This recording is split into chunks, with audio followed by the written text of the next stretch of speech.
अस्सलाम वालेकुम जी, मैं हूँ आपके साथ अगेन नताशा सेठी फ्रॉम फ़ख्र वकालत। और आज एक इम्पॉर्टेंट क्वेश्चन जो मुझसे एक एजुकेशनल काउंसलिंग के दौरान एक स्टूडेंट ने पूछा कि एक्चुअल सक्सेस है क्या। घर वाले समझते हैं कि आपने मैट्रिक पास कर लिया तो आपने कामयाबी हासिल कर ली है। रिश्तेदार समझते हैं आपने CGPA अच्छा ले लिया तो आपने सक्सेस ले ली है। दोस्त समझते हैं कि आपकी अच्छी जॉब लग गई है तो आप सक्सेसफुल हो गए हैं। लोग समझते हैं कि आपने बड़ी गाड़ी ले लिया तो आप सक्सेसफुल हो गए।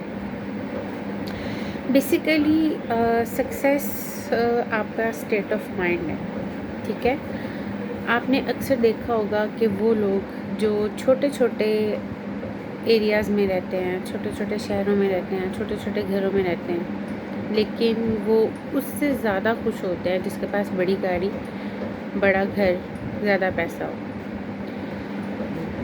कहने का मकसद ये नहीं है कि पैसा इम्पॉर्टेंट नहीं है। ऑब्वियसली पैसा इम्पॉर्टेंट है, लग्जरी लाइफ भी इम्पॉर्टेंट है अगर आपकी जेब इजाज़त देती है तो, ठीक है।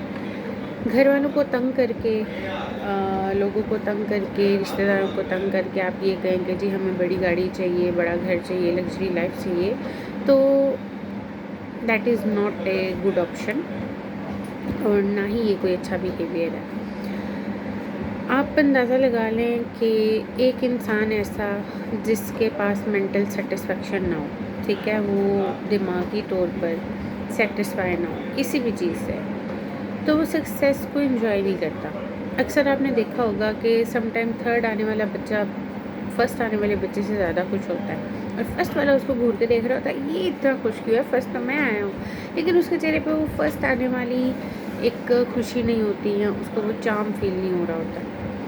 तो बेसिकली ये आपकी स्टेट ऑफ माइंड है। अगर आप छोटी गाड़ी में हैं तो आप खुश हैं और सेटिस्फाइड हैं, तो यही आपके लिए सक्सेस है। कुछ स्टूडेंट्स ऐसे हैं जो 2 GPA लेके भी खुश रहते हैं और कुछ ऐसे होते हैं जो 99% मार्क्स लेके भी कह रहे हैं ये तो बहुत थोड़े हैं, हमने तो बहुत मेहनत की थी, 1 नंबर कहाँ से कट गया है। तो ये कम्प्लीटली आपके स्टेट ऑफ माइंड पे बेस करता है कि आप अपने माहौल से, आप अपने आप से, आप अपनी गिरदोनवा से, आप अपनी जितनी आपकी चादर है आप उसमें हैप्पी हैं तो आप सक्सेसफुल हैं। समटाइम आपने देखा होगा कि एक कहावत यूज़ की जाती है कि दूसरों को देखकर अपना मुंह लाल नहीं करना चाहिए, ठीक है। अगर किसी के पास बड़ी गाड़ी है तो डेफ़िनेटली सबके दिमाग में या सबके दिल में ख्वाहिश आती है कि मेरे पास भी सेम गाड़ी हो या मेरे पास भी एक वेल लग्जरी लाइफस्टाइल हो। तो उसके लिए कोशिश करनी चाहिए, जलन हसद नहीं करना चाहिए, क्योंकि इससे कुछ नहीं होता।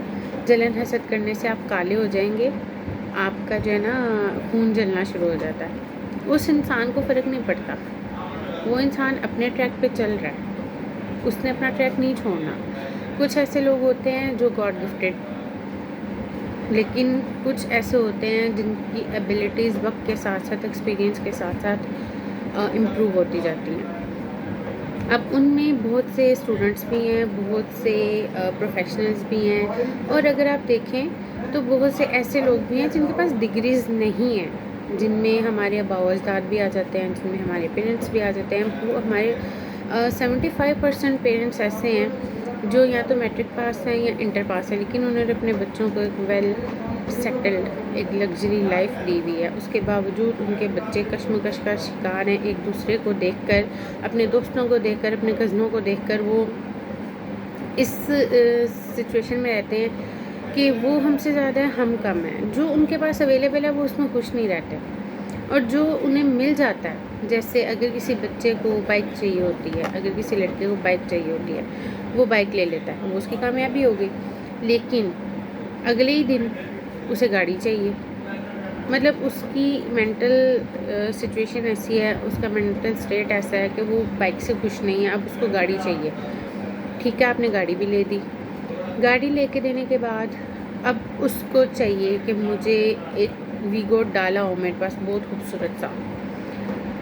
हर पेरेंट अफोर्ड नहीं कर सकता और बच्चे ये चीज़ समझते नहीं हैं। बहुत से स्टूडेंट्स ऐसे हैं जो समझने की कोशिश नहीं करते कि अगर आपने एक डिग्री कंप्लीट कर लिया तो कम से कम उसे तो यूटिलाइज़ करो। जो अपॉर्चुनिटी आपके पास अभी है, जो चीज़, जो गाड़ी, जो बाइक आपके पास अभी है, आप उसको तो यूटिलाइज़ करें। उसकी खुशी में आपको खुश होना चाहिए कि हाँ, बस ये चीज़ मेरे पास है और आई एम सक्सेसफुल। आगे की सोच आप ज़रूर रखें कि मुझे इससे बड़ी गाड़ी चाहिए। उसके बाद बहुत से ऐसे, अब देखिए, बहुत से ऐसे स्टूडेंट्स हैं जिसमें मास्टर्स लोग बहुत ज़्यादा हैं, लेकिन मास्टर्स डिग्री को उतनी प्रेफरेंस नहीं मिल रही, सिर्फ इसलिए कि आपका कम्युनिकेशन लेवल ऐसा नहीं होता कि आप दूसरे को सेटिस्फाई कर पाएँ।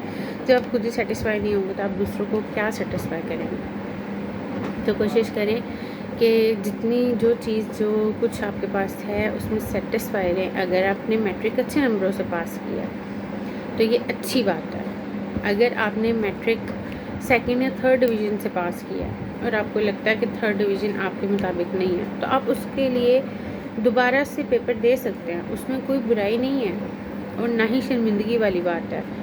बहुत से स्टूडेंट्स ऐसे होते हैं जिनका जो स्टडी स्ट्रक्चर है या जिनका जो टाइम टेबल होता है, शेड्यूल होता है, वो बाकी स्टूडेंट से डिफरेंट होता है। कुछ लोग रात में पढ़ते हैं, कुछ लोग सुबह में पढ़ते हैं, कुछ लोग दिन में पढ़ते हैं। तो जिनके लिए तो रट्टा लगाना आसान होता है वो तो फर्स्ट डिवीज़न ले जाते हैं, लेकिन जिनके लिए रट्टा लगाना आसान नहीं होता, जो कंसेप्चुअल स्टडी करते हैं, उनके लिए थोड़ा सा डिफ़िकल्ट होता है क्योंकि उन्हें टाइम ज़्यादा लगता है।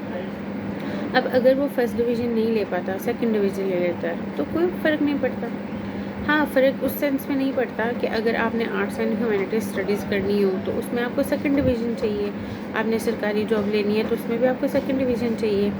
लेकिन अगर आपने किसी ऐसे फर्म को या किसी ऐसी कंपनी को या किसी कॉर्पोरेट सेक्टर को ज्वाइन करना है जहाँ पे फर्स्ट डिवीज़न डिमांडेड है, तो फिर आपको टेंशन लेनी चाहिए कि मुझे तो फर्स्ट डिवीज़न चाहिए थी और मैं तो इसमें फ़र्स्ट डिवीज़न नहीं ले पाया, मुझे फ़र्स्ट डिवीज़न में आना है। उसमें आपको टेंशन लेनी चाहिए, लेकिन कोशिश यही करें कि अपनी जो आपका सर्कल है, जो आपकी सहूलियात हैं, जो आपकी फ़ैसिलिटीज़ हैं, उसमें खुश रहें। वही सक्सेस होती है, इसके अलावा वो सक्सेस नहीं होती। उसके अलावा आपके पास सबसे इम्पॉर्टेंट चीज़ जो होती है वो होता है आपका कॉन्फिडेंस। अब आप देखें कि वो बच्चे जिनके पास बड़ी गाड़ी नहीं है लेकिन फिर भी वो कॉन्फिडेंट है, ठीक है, वो जाते हैं, अपने रिश्तेदारों में भी मिलते हैं, अपने स्टूडेंट्स में भी मिलते हैं, अपने कलीग्स में भी मिलते हैं, अपने प्रोफेशनल सर्कल में भी रहते हैं, लेकिन फिर भी लोग कहते हैं यार ये तो बहुत खुश है, इससे ज़्यादा खुश बंदा तो मैंने दुनिया में नहीं देखा। वो इसलिए क्योंकि उसने अपने आप को, जो उसके पास अवेलेबल है, उसमें उसने अपने आप को सेटिस्फाई रखा हुआ है। कोशिश वो अगले की ज़रूर कर रहा है कि मेरे पास अगर आज कल्टस है तो कल को होंडा सिविक भी होगी, ठीक है। तो ये चीज़ें आप देखें, अच्छे की सोच हमेशा रखें, लेकिन जो चीज़, जो मोमेंट अभी आपके पास अवेलेबल है उसको जीने की कोशिश करें, वही आपके लिए सक्सेस है। सक्सेस कभी ख़त्म नहीं होगी। आज आपने मैट्रिक पास किया है, कल को आपकी ख्वाहिश होगी कि मैं इंटर पास करूं, फिर आपकी ख्वाहिश होगी मैं बैचलर्स पास करूं। आपका जो टेंशन होगा ना वो वही होगा। जब आप पेपर दे, आपने मैट्रिक के पेपर देने जाने थे वही टेंशन है, आपने इंटर के पेपर देने जाने हैं वही टेंशन है, आपने बैचलर्स के पेपर देने जाने हैं वही टेंशन है। लेकिन आपकी सक्सेस कहाँ चेंज हो गई? पहले मैट्रिक, फिर इंटर, फिर बीए, फिर मास्टर्स, फिर डेफिनेटली आप अगर अपना कोई प्रोफेशन ज्वाइन कर रहे हैं तो उसमें भी आप देखते होंगे कि हाँ मुझे इस लेवल पर जाना है। सक्सेस का लेवल चेंज होता रहता है, ठीक है। सक्सेस की टेंशन, स्ट्रेस वही रहती है, लेकिन फ़र्क ये पड़ता है कि आप अपनी सक्सेस को कैसे हैंडल करते हैं।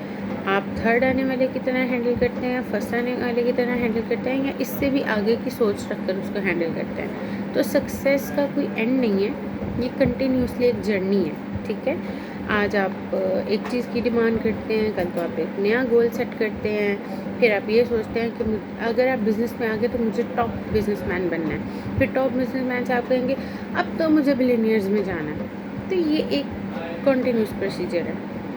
तो मेरे ख़्याल से आपको उसी में सेटिस्फाई रहना चाहिए जो आपके पास अवेलेबल है। अगले की कोशिश ज़रूर करें, लेकिन अगले की सोच में जो आपके पास मौजूद है उसको मत खो। Thank you so much.